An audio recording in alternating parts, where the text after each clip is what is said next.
Hello, my name is Paul Rose. I work for a company that I founded 6 years ago. So what that means is I used to have a job, and when I was doing that job I had what I thought was a really good idea for how I could do the job better.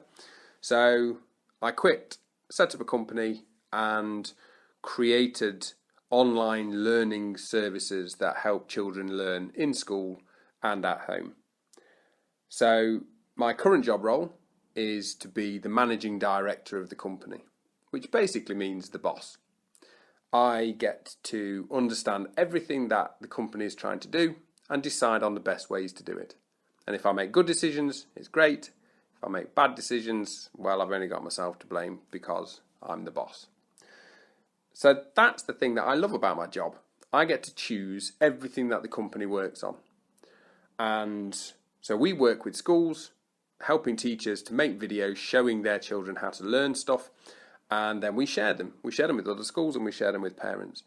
And when I say I get to choose the things that we as a company work on, let me give you an example. One of the things that we've chosen to work on recently is how we help children who have hearing impairment and visual impairment to learn better in school and at home. So we're thinking lots about how we can work with teachers to help children who are deaf or blind to learn more effectively. And that's a really interesting challenge and really important work. So that's why I love my job. I get to choose those kinds of things. My school experience has helped me in my job because I would say school is where understanding begins. And most of my job is about understanding.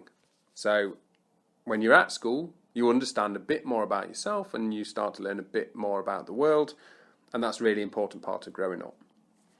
I think the school subjects that my job involves the most are all of them. And that sounds like a bit of a cheat because clearly I have to be able to use my English skills to communicate with people. I have to use my math skills to make sure that the company has enough money and doesn't lose all its money and those kinds of things. But actually, every subject that I learnt at school there's elements of it in the job that I do. Possibly because we work with schools and we're helping teachers teach all the different subjects. But that's what I would say. All subjects help me do my job. And, okay, next question. College. College helped me in my job because it's where I started to learn to become independent. So I went to secondary school. I didn't stay for the sixth form. I went to a big college and had to learn how to look after myself and start making decisions for myself. And that's where that began. University has helped me in my job because, quite simply, it gave me the qualification that led to my career, that led to me starting the company. So I went to university, trained as a teacher, and left with a qualification that allowed me to become a teacher working in an infant school. And that's where my career began that led to the company that I founded. Jobs I've had in the past. I had a paper round when I was 14, 15, something like that. I worked in a factory packing lettuces into boxes. I have worked in petrol stations. I've been a bingo caller in a bingo hall. Had a very nice waistcoat in that job. And then I qualified to become a teacher. I worked as a teacher and then eventually became a head teacher. So I was head teacher of an infant school when I had what I thought was a great idea, and it was that job that I quit from. So I went from head teacher to founder and managing director of a company. These jobs have helped me most in my current job because those early jobs that I had, working in the factory, working in the petrol station, working in the bingo hall, all of them taught me communication skills, taught me how to listen, taught me how to communicate with many different people, all of whom were strangers, and to get on with them.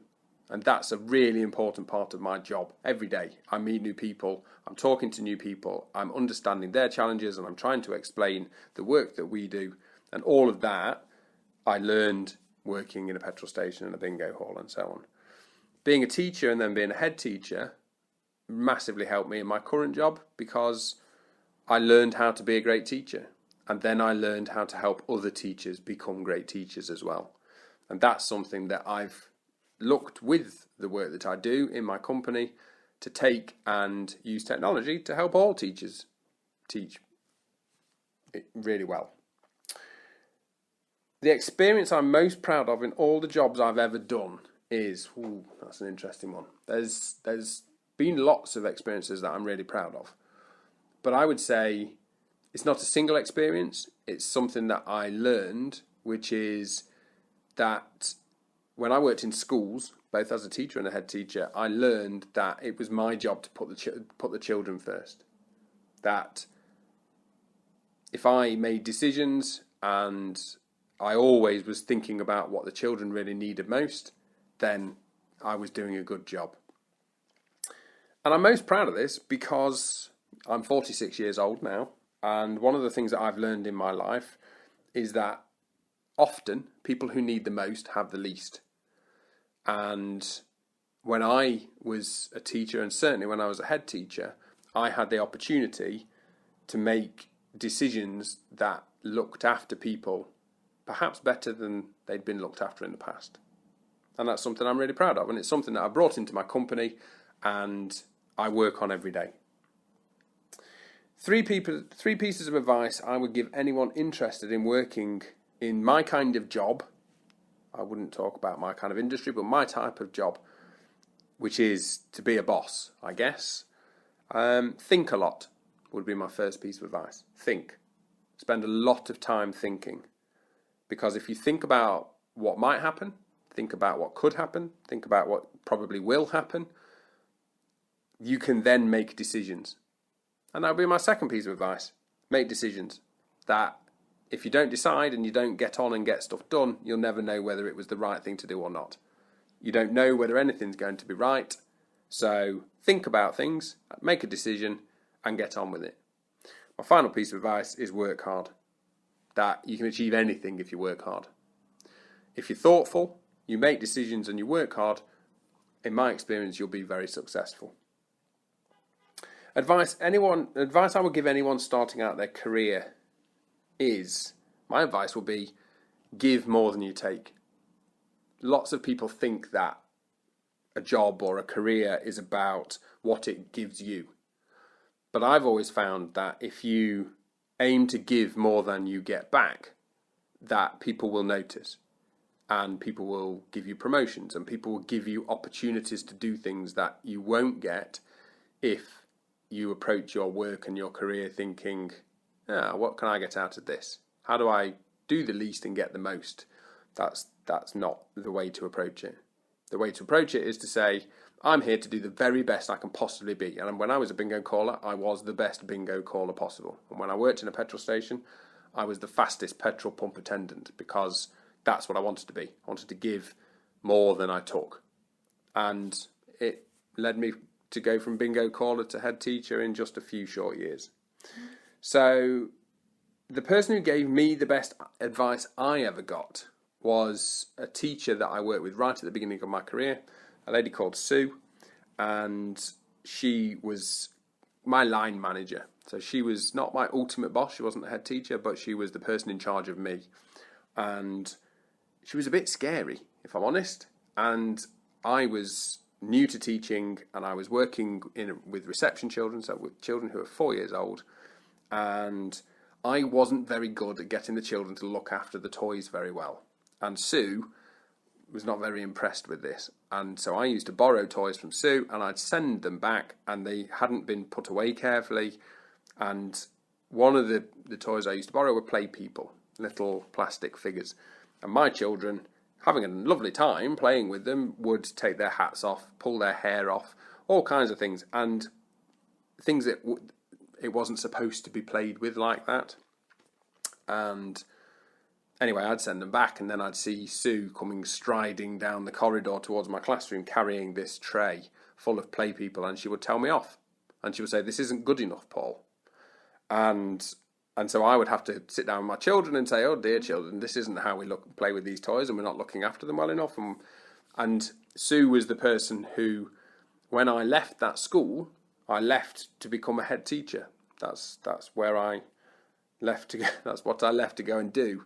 And the day I left, Sue gave me a play person, one of her own personal play people, as a reminder that actually standards matter and you have to expect the best of everybody. And then I went off and became a head teacher and did just that. And that little play person sat in my office all the time I was a head teacher, and I've still got it here today. So, best piece of advice I ever got: expect the best of everybody. And if you're showing the best as well, then everybody's going to do really well. So that's it. I think that's all about me. To find out more about me, my job or my business, I'm on social media, although I'm not great at it, if I'm honest. We have websites, we have Twitter accounts, we have all of that kind of stuff. So if you are from a school or you are interested in how you can use videos from other schools in your own school, take a look at youteachme.co.uk and you can contact me through there. If you're a parent interested in how you support your children at home, whether they've got additional needs, whether they are 4 or 14, whether they're a sportsman or a mathematician, whatever it is, have a look at youteachme2.com. There's a free trial, so you can sign up there and have a look at all the work that we're doing. And if you're interested on social media, we are, generally speaking, at youteachme or at youteachme2. On Facebook, we are Education Brilliance and Teaching Brilliance, I think, something like that. And finally, if you want to connect with me, if you're on LinkedIn, I am just down as P Rose. So have a look for Paul Rose, but I'm searchable as P Rose. So that's it. Hope this was useful, and I wish you every success in your future careers, whatever that may be.